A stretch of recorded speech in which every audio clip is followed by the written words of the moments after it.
Zach Babbo of Inside Lacrosse here at beautiful sunny Navy Marine Corps Memorial Stadium for the Army-Navy game today. Navy gets their first win in the series since 2009. They top Army 10-7. Just a great game all around for the Mids. They get down 3-0 early. They fight back, eventually take the lead in the second half. Don't look back. They held Army scoreless in the second half for more than 25 minutes. Patrick Keena, Casey Reese led the day from the scores. John Connors had a really solid day in net, and generally his defense came up with a lot of really big stops down the stretch. Navy now is guaranteed Co-Patriot League championship at worst. Potentially they can win this thing outright and walk away hosting the tournament.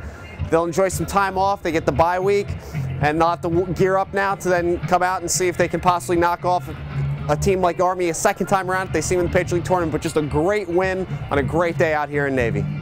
Back in the IL newsroom for the IL Game Day recap, I am Terry Foy, joined by Matt Kinnear, and we are talking about number 4 North Carolina's 17-15 victory over number 2 Syracuse in Chapel Hill in front of a beautiful crowd of 6,000 fans. And to me, the game was set, the tempo of the game was set early, particularly with North Carolina's ability to hit from the outside on some big shots and build, I believe, a 5-0 lead that Syracuse was able to inch back toward, but ultimately never take a stranglehold on the game. Matt, how do you feel like Syracuse was able to get back to even, but never able to overcome to the point where they were able to really put North Carolina in their rear view?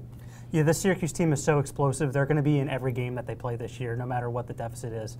And a big part of that is Ben Williams. He's going to win, a majority of his draws, and really always just give this team a chance. If they're down 5 goals, he can rattle off 5 straight face-off wins, no problem, and put a team back in there.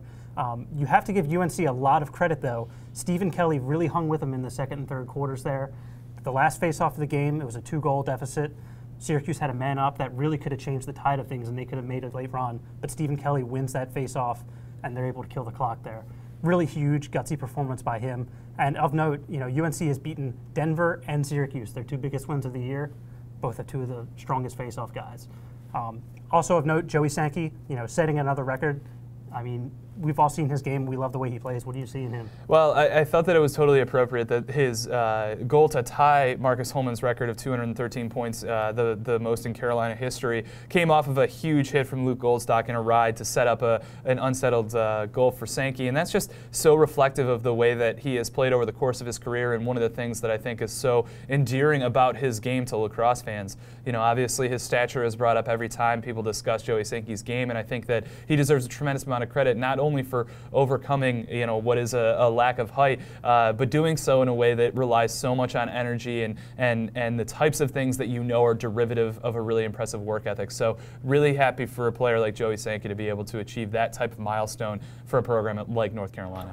Zach Babbo, Inside Lacrosse here at historic Homewood Field in Baltimore on the campus of Johns Hopkins, where the Blue Jays just beat Penn State 11-10 in 2 overtimes. It was a really exciting game back and forth. Hopkins came out early, built a strong lead, was 6-3 at the half. Penn State just came out on fire in the third quarter, then tying the game, eventually taking the lead. Teams exchanged some shots back and forth through the last half of the game. Teams just kind of tested each other out through the first overtime, and as the second overtime was winding down, Joel Tinney aggressively challenged the defense, winds up sticking the goal to win the game. The freshman just continues to play bigger than his years here. He seeks the moment. Really phenomenal performance by Tinney, by the Blue Jays here to walk away with the win, to show the character, to kind of get down, to get up, to have it fall, and not to fall apart. For Penn State, it's just another tough break for them. They've lost a lot of close games this year. This is another one where a slow start maybe is the kind of the underpinning of eventually being the loss here. Another interesting personnel note for the Jays: Will Ryan played goal the entire night tonight.